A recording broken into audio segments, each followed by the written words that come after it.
I'm not a dog person, but that day I turned back for her. The San Diego sun was burning the asphalt into a mirror of heat, and in the middle of the parking lot, a tiny black and tan German Shepherd puppy was tied to a shopping cart, her paws bound with tape, her chest rising too slow, too shallow. A scrap of paper with the word Vesper swung in the wind, but no one stopped. People pushed carts around her, eyes fixed on their phones, air conditioners blasting as they drove away. I tried to do the same. I started my car, shifted into reverse, until her eyes locked with mine in the mirror, wide and pleading, as if she was asking why the whole world had already given up. I told myself I wasn't a dog person. Not then, not ever. But the little German Shepherd puppy didn't blink. Her gaze cut through the heat haze, through the windshield, through every excuse I wanted to make. The tape around her tiny paws caught the sunlight, glinting like shackles. I could hear my own heart in my ears, faster than the hum of the engine. I pressed the brake so hard the car jolted, and in that instant I knew I couldn't drive away. The abandoned puppy was too small, too fragile, too wrong in that place. I swung open the door, heat smacking me like a wave, and I ran across the lot. Every step toward her felt like crossing some invisible line I'd drawn for myself years ago, the line where I decided animals weren't my problem. But this young shepherd wasn't a problem. She was a life, one heartbeat from disappearing. Her whimper was barely a sound, more like the crack of dry leaves underfoot. I reached the cart, the metal burning my hand, and she flinched but didn't fight. I could smell her fur, hot, dusty, scared, and I heard myself whisper her name out loud for the first time. Vesper. The little pup blinked as if the sound gave her permission to hold on just a little longer. And even though I had no idea what I was doing, I knew I wasn't leaving her there. The security guard was already walking toward me, shaking his head like I was breaking some unwritten rule. "Don't touch it, sir. Liability," he muttered, like the tiny German Shepherd puppy tied to that cart was a hazard, not a living soul. Another man stopped long enough to glance and said, "It's just a dog. Someone will deal with it." Then he shrugged and walked on. I could feel the heat radiating off the asphalt, waves rising from the ground, but Vesper, this abandoned puppy with tape cutting into her paws, was colder than she should have been.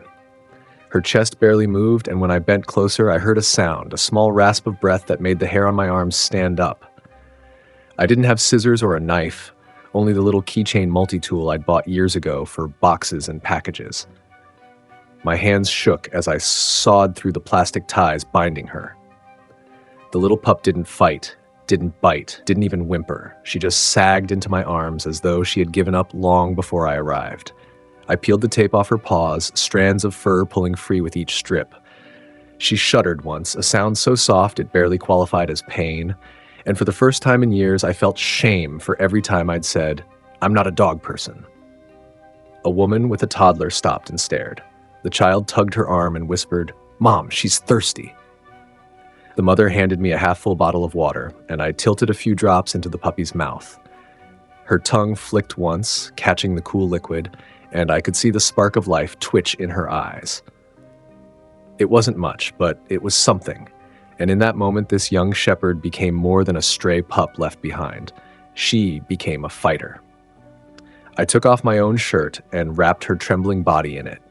She was so light I could have carried 3 of her without effort, and that weightlessness was terrifying. Sliding into the driver's seat, I cranked the air conditioner as high as it would go, holding her close so she wouldn't sink deeper into the heat. But her breathing grew shallower with every block I drove. By the time the first red light stopped me, her head had rolled against my arm, and the little German Shepherd puppy's chest barely lifted. I pressed harder on the gas when the light turned green, sweat on my palms not from the sun, but from the fear that she might not survive the ride. The city blurred past Mission Valley, fading into a streak of storefronts and stoplights I barely noticed. The only thing I heard was the faint wheeze of this rescued puppy clinging to a life no one else had bothered to fight for. I told myself again that I wasn't a dog person, that I didn't know how to do this, but the thought of losing her before we even reached the clinic felt unbearable.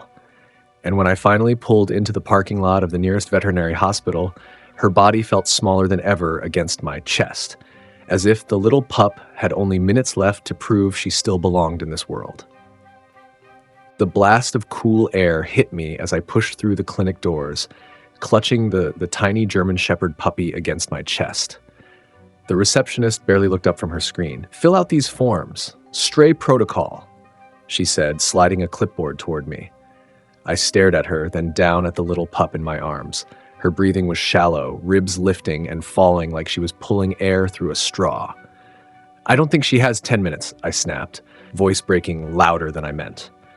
For the first time, the receptionist's eyes lifted, and she must have seen the panic on my face because she called for help. A vet tech rushed forward, scooping Vesper from my arms. The moment she left my grip, I felt the weight of emptiness settle against my chest, heavier than her entire body. They disappeared through swinging doors, and I stood there clutching nothing but my crumpled shirt. The forms blurred in front of me as my hand shook over the line for financial responsibility. I signed, not even thinking of the cost, just praying I hadn't brought her here too late. Minutes stretched into hours in that waiting room. Families came and went with their healthy pets, dogs wagging, cats meowing from carriers. I sat frozen in a chair, staring at the double doors, waiting for news about one abandoned puppy who didn't even belong to me. Somewhere behind those walls, machines beeped, fluids dripped, and a young shepherd fought battles I couldn't see. Finally, the vet walked out, her face lined with fatigue but not defeat. "Severe dehydration, burns on her pads, dangerously low blood sugar," she said, almost clinically, but softer when she saw my eyes. "She's critical, but she's hanging on." I let out a breath I didn't realize I was holding, my whole body sagging with relief and fear at once. Then, faintly, I heard it, a sound I hadn't expected. A high-pitched squeak, weak but stubborn, cutting through the silence like a signal flare. It was the first cry I'd heard from the little German Shepherd puppy since I found her, and it was enough to stop me cold. The vet said quietly, "If she makes it through this hour, she has a chance." Her words echoed louder than the buzzing lights above, louder than the shuffle of waiting room feet. I thought of how close I'd come to driving away, how easily she could have been left to die on the asphalt, forgotten. And now, with every drip of the IV, every flicker of her tiny chest, she was proving that chance was all she needed. I pressed my palms together, whispering her name under my breath like a promise. Vesper. And just for a moment, I thought I saw the swinging doors move, like maybe she'd heard me, like maybe she knew someone was finally waiting for her to come back. Through the glass window of the treatment room, I caught glimpses of her tiny frame under a blanket, a tube taped gently to her shaved paw. The steady drip of the IV was the only sound I could focus on, each drop a reminder that the little German Shepherd puppy's fight wasn't over. Her fur looked patchy where the tape had pulled, her body so fragile it seemed like a touch might shatter her. On the counter beside her, the crumpled scrap of paper with the word Vesper lay like a relic. I whispered the name again, not sure why, but the moment I did, her ears twitched. It was the smallest movement, barely there, but it was enough to make my chest ache. The vet leaned close and explained that she'd keep Vesper overnight for observation. "She's stable for now," she said, "but it's hour by hour. Puppies this young can slip fast." I nodded, even though the words sank into me like stones. Stable for now. Hour by hour. Nothing guaranteed. I found myself gripping the edge of the counter just to keep steady. This little shepherd pup had been left like trash on hot pavement, yet here she was, still trying. And now it was my turn to try too. The hours blurred together as I sat in the parking lot with the engine off, staring at the clinic windows. San Diego traffic roared in the distance, but my world had shrunk to that single room behind the glass. Every time the doors swung open, I lifted my head hoping for news. Every time it wasn't about her, I sank lower into the seat. I wasn't her owner, I wasn't even a dog person, but in those hours, the truth hit me harder than the summer heat. I couldn't leave without her. Near midnight, the vet tech stepped outside to check on me. "She's still holding on," she said softly, "but it's touch and go."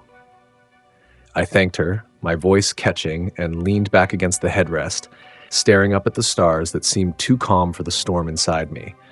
The little pup was fighting in there, fighting harder than most people I knew, and I had no right to look away again. By dawn, the first glow of sunlight hit the clinic's glass doors.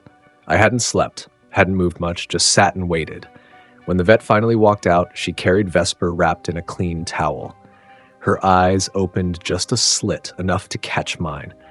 And for the first time, I saw something other than pain, something like recognition. The vet said, "She can go home if you're willing to foster her. She'll need round-the-clock care." I nodded before I even realized I was speaking, because somewhere between the parking lot and the night sky, this abandoned puppy had stopped being a stranger. As I gathered her against me, her tiny heartbeat pressed into my chest, I understood. I wasn't just taking her home. I was carrying the fragile hope of a little German Shepherd puppy who had been waiting for someone, anyone, not to give up. When dawn finally broke, I was still in that parking lot, running on no sleep and too much fear. The vet came out carrying Vesper, wrapped in a fresh towel, her small head peeking out, eyes still heavy but not empty anymore. "She's stable enough to go home if someone can monitor her," the vet said. I didn't even think before answering. "Yes, I'll take her." The words surprised me as much as anyone, because I'd never pictured myself agreeing to bring a German Shepherd puppy into my life. But one look at that little pup's shaved paw with the IV mark, and I knew. Walking away wasn't an option. She was lighter than the blanket I carried her in, barely more than a fragile heartbeat pressed against me. The vet gave me syringes for fluids, ointment for her burned pads, and strict instructions about feeding. "She's weak, so it has to be drop by drop, hour by hour," she warned. I nodded, though my chest felt tight. I wasn't sure I was capable of this. I was 52 years old, a man who lived alone in San Diego, the kind of guy who always said he didn't have time or patience for pets. My name is Daniel, and that morning I felt like I was signing up for something I had no right to promise. At home, the reality hit me. No bowls, no bed, no toys. My apartment looked like it belonged to a man who only ever expected to care for himself. I laid her on a folded blanket and sat beside her, syringe in hand, trying not to shake as I pressed drops of water past her lips. The little German Shepherd pup licked slowly, blinking as though each swallow cost her more strength than she had left. She drifted in and out of sleep, body twitching like she was still strapped to that shopping cart. I whispered to her, nonsense words, really. Anything to break the silence of those restless dreams. That night, I couldn't bring myself to put her in the spare crate a neighbor lent me. Every time I tried, she whimpered like the sound of metal bars brought the parking lot back. So I stretched out on the floor beside her, one arm draped near enough that she could feel I hadn't left. At 3 a.m, the heat in my apartment was stifling. I carried her gently into the bathroom and sat on the cool tile, the little pup's body pressed against my chest. The air was still heavy, but the tiles gave us both a break from the summer suffocation. That was when she stirred, eyes half open, tongue darting once across my skin. She licked my hand, just a tiny touch, barely there, but it cut through every wall I'd built against caring. For the first time since I'd found her, I felt the spark of something neither of us could deny. And in that quiet, in the middle of the night, I realized the rescued puppy was beginning to trust me enough to stay. By morning, the apartment felt less like mine and more like hers. The first sound I heard wasn't the coffee machine or traffic outside, but the soft whine of a German Shepherd puppy trying to stand on shaky legs. Vesper's paws slipped on the blanket, her body still too weak to hold itself steady. When I reached to help, she didn't resist, just leaned into my hand like she'd already decided I was her anchor. But almost as quickly came the setback. Her stomach twisted, and the next moment she was sick, her tiny body trembling from the effort. I rushed to clean her, fear gripping me harder than any mess could. A call to the vet confirmed what I'd started to suspect: parasites, common in abandoned puppies left without care. They gave me medication and a long list of instructions: frequent doses, strict hydration, constant monitoring. I hung on every word, terrified of missing something. Back home, I searched online. How to care for a German Shepherd puppy, puppy parasites, how much should a young pup eat? Every answer reminded me how unprepared I was, but also how much I owed her. I spoon-fed her small bites of food, waiting after every swallow like it was a miracle. Her eyes stayed fixed on mine, questioning, trusting, a bond I hadn't planned on forming but couldn't turn away from now. That day, I dragged an old umbrella onto the balcony, creating shade where the sun had burned hot the afternoon before. I laid Vesper in the cool corner, brushing her fur with the edge of a towel while she drifted in and out of sleep. Each time a car passed outside with a metallic rattle, she tensed, shrinking back like she was still tied to that shopping cart. I whispered softly, telling her she was safe, though I wasn't sure she believed me yet. By evening, her body still weak, but her spirit stubborn, I saw something new. As I set down her dish and waited, her tail twitched, just once, barely a flick, but enough to catch my breath. It was the first time that loyal puppy had shown anything that looked joy. And though her head lowered back to the blanket right after, that single movement told me she hadn't given up. Not yet. Not at all. The next morning, I carried her outside for the first real walk, if you could even call it that. The street was quiet, a San Diego back lane lined with bougainvillea spilling over fences, pink petals scattered on the sidewalk. Vesper sniffed the air, the little German Shepherd puppy's nose twitching like she was cataloging the whole world at once. Her paws still shook under her weight, but she wanted to explore, one hesitant step after another. Then the rattle of a shopping cart echoed from the main road, sharp and metallic. Her body stiffened, eyes wide, legs refusing to move. I stepped between her and the sound without thinking, crouching low so she could hide against me. Her heart thudded so hard against my hand I thought she might bolt, but instead she pressed into my leg, trembling, waiting for the noise to pass. In that moment I understood. This abandoned puppy carried ghosts heavier than her tiny frame. When silence returned, I coaxed her forward, gently, letting her set the pace. She lowered her head to the sidewalk and sniffed a single flower, then sneezed so hard she startled herself. For the first time, I laughed out loud, the sound surprising us both. The young shepherd blinked, tilted her head, and then, like she decided maybe laughter wasn't dangerous, took 2 more steps toward the pedals. Back at the apartment, she curled up on her side and for the first time, rolled onto her back. Exposing her belly was a trust I hadn't earned yet, but she gave it anyway, a small German Shepherd pup saying without words, "I'm starting to believe you won't hurt me." I sat on the floor, careful not to move too fast, and just let her sleep with her paws twitching against the air. That night, I sent an update to the rescue group. "She wagged her tail," I typed. They replied with a single heart emoji. Simple but enough to remind me I wasn't doing this alone. Still, when I set her dish down at dinner, she barely touched it.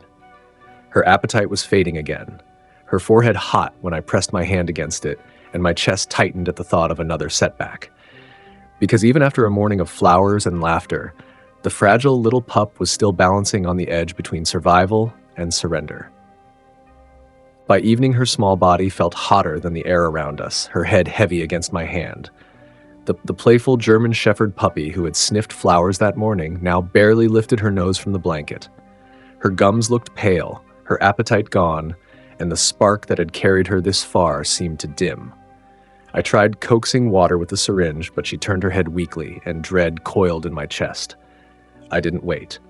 I wrapped Vesper in a towel, rushed her to the car, and drove through San Diego's glowing night streets, every red light feeling like it lasted an hour. When I pulled up to the emergency vet, I nearly shouted for help before the door had closed behind me. A nurse scooped her up, wires and tubes already waiting, and disappeared into the back. The emptiness in my arms was worse this time. It felt like handing over a piece of myself I hadn't realized I'd given away. The vet's words were low but firm. Her temperature's spiking, her blood sugar's crashing. We'll do everything we can.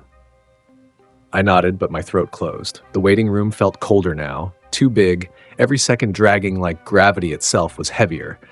I pulled out my phone and called my sister, my voice cracking as I told her what was happening. She said one simple thing, "Daniel, you're doing the right thing. Stay with her." It steadied me just enough to sit back down, hands clasped tight, listening for any sound from the back rooms.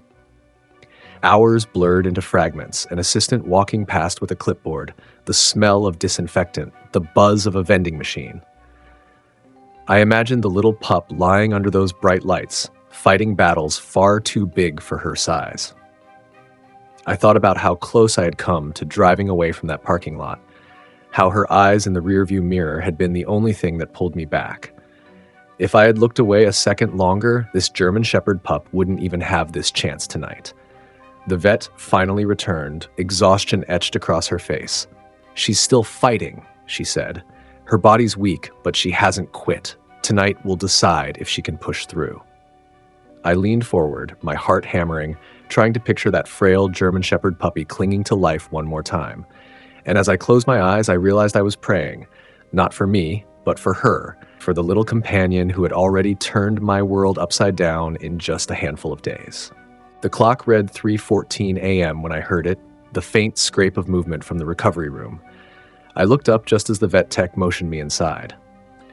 There on the blanket was Vesper, the tiny German Shepherd puppy who had been slipping away only hours before. Her eyes fluttered open, dull but determined, and she lifted her head just enough to rest her muzzle against my wrist. Her body wobbled when she tried to sit, collapsing almost instantly, but instead of surrendering, she pressed her nose harder into me as if to say she wasn't done yet. The vet whispered, "She's making a choice. She wants to live." And somehow, those words hit me harder than anything else that night. I bent down close, speaking low so only she could hear. "You fight, little pup. I've got you now. You're not alone anymore." Her ears twitched at the sound of my voice, her tiny chest rising and falling in unsteady rhythm, but she kept holding on. They placed a small clipboard in my hands, foster to adopt paperwork. I stared at it, heart thundering, the weight of responsibility staring back. A week earlier, I would have laughed at the idea. Me, Daniel, the man who always said he wasn't a dog person, now signing documents that would bind me to a rescued puppy's fragile fight for survival. But my hand didn't shake this time. I scrawled my name across the line because somewhere between that parking lot and this cold clinic room, she had stopped being a stranger. Vesper let out the smallest sigh when I sat beside her again, as though she could finally rest once she knew I wasn't walking away. I brushed a hand over her ear, feeling the warmth of her body, still weak but pulsing with life. The little German Shepherd pup had chosen her path, and somehow she had chosen me too. The vet left us alone for a moment, the machines beeping in steady rhythm like background music to her breathing. I closed my eyes, exhaustion crashing into me, but I couldn't look away for long. Her tiny paw twitched against my arm, fragile but insistent. And in that quiet space, I knew this wasn't the end of her fight. It was the beginning of something neither of us had expected, but both of us now desperately needed. 1 week later, the world looked different through her eyes. The fragile German Shepherd puppy who had once been carried like a bundle of bones now tugged gently on her leash, ears too big for her head, paws clumsy against the grass. Balboa Park spread out in front of us, green and alive under the San Diego sun, and for the first time I felt like we belonged there. I unclipped her leash, holding my breath as she paused, looked back at me, and then took off in the most unsteady run I'd ever seen. Her steps were awkward, more hops than strides, her back legs sometimes giving out, but she didn't care. The little pup made a wide, crooked circle around me, her tail wagging in a way I'd never thought I'd see. And then, just as suddenly, she barreled straight back toward me, collapsing in a heap against my legs, tongue lolling, chest heaving, eyes shining brighter than they ever had. I felt my throat close up, a lump I couldn't swallow past, because this wasn't just a dog running in the park. This was survival. This was a second chance. She lay sprawled across my shoes, panting, looking up at me with a gaze that didn't ask for anything. It gave. Trust, gratitude, maybe even love. I reached down, scratched behind her ear, and laughed through tears I didn't bother to hide. "I guess I am a dog person," I muttered, the words feeling strange but truer than anything I'd said in years. No, more than that. I wasn't just a dog person. I was her person. That night, back at the apartment, an email came through from the rescue. The subject line read, "Adoption Confirmation." My hand hovered over the screen for a moment before I clicked it open. The date was set, the final paperwork waiting. I looked down at Vesper curled up beside my chair, her nose tucked into her paws, the little German Shepherd pup who had once been left behind, now safe enough to dream in my home. I leaned back, staring at the ceiling, overwhelmed by how fast a single week had rewritten both of our stories.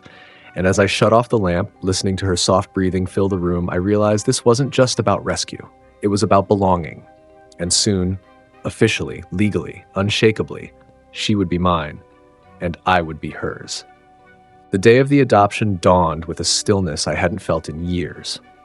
I dressed quietly, slid the leash over Vesper's head, and we drove across San Diego toward the rescue's small building near Mission Valley. The sun was already warming the sidewalks, and she sat upright in the passenger seat. The black and tan German Shepherd puppy who had once been too weak to lift her head, now watching the world pass with calm, steady eyes. She trembled a little when we parked, her paws shifting nervously on the seat. But this time she didn't hide. She looked at me for reassurance, and I gave her a small nod. Inside, the scent of bleach and kibble filled the air. A volunteer smiled at us holding a clipboard. Her tag read, "Belonging Day," a tradition they had for every adoption. I bent down, whispering to the rescued puppy, "This is it, little girl. We're going home for real." Her ears flicked forward as if she understood, the tiniest flick of her tail brushing my hand. They handed me the final papers. I signed without hesitation, my name looping across the page while Vesper pressed her nose into my knee. A staff member slipped a new collar around her neck, a deep green with a silver tag etched, "Vesper, San Diego, home." I swallowed hard when I saw it glinting against her fur. She used to flinch at any metal sound, but now, when the tag jingled, she simply leaned closer to me, her brave pup heart steadying under my hand. Walking out, she hesitated at the automatic doors. A shopping cart rattled somewhere outside, the noise sharp and metallic. For a heartbeat, she froze, the old fear flickering. But then she stepped forward and pressed herself against my leg instead of bolting. The little German Shepherd pup was still healing, still learning, but she had chosen a new reflex, trust over terror. Back at the apartment, I placed a small cushion beside my desk, her first real bed. She circled it once, twice, then curled up with a sigh like she'd finally arrived. I opened my drawer and laid the crumpled scrap of paper with her name, the one from that parking lot, underneath my files. And when the doorbell rang later that evening, its tone echoing through the apartment, I looked down at her curled up by my feet and realized the sound no longer startled her. Her head lifted, eyes on me as if waiting for the next step of our story together. Cruelty hides in plain sight. That tiny German Shepherd puppy had been left in the middle of a crowded parking lot, tied to a cart, while people walked by pretending not to see. But compassion also hides in plain sight. It just needs someone willing to turn back. I thought I wasn't a dog person, but Vesper proved me wrong. She showed me that caring for a rescued puppy is more than just affection. It's patience, sleepless nights, vet bills, and fear. But it's also tail wags, trust, and the quiet miracle of watching a once-abandoned pup finally sleep without trembling. Her journey from that blistering pavement to the comfort of a real home reminded me of something I had forgotten. Second chances are real, but they only exist if someone is willing to act. This little guy's journey from abandonment to rehabilitation shows how important nonprofit rescue groups really are. Because without them, without the network of people who refuse to look away, stories like hers would end before they even begin. And now, when I hear her collar jingle in the apartment or feel her curl against my feet as I write these words, I know she isn't just a dog I rescued. She's family. This little guy's journey, it's proof that caring for a rescued puppy is more than love. It's responsibility. It's pet care. So I ask you, share her story. Spread it, comment on it, talk about it. Every view, every repost, every conversation plants the seed for another life to be saved. Because Vesper isn't the only one out there waiting. There are more German Shepherd puppies, more stray pups, more loyal companions hoping for someone to notice them. Join our brave Paws family. Be their voice, be their hope.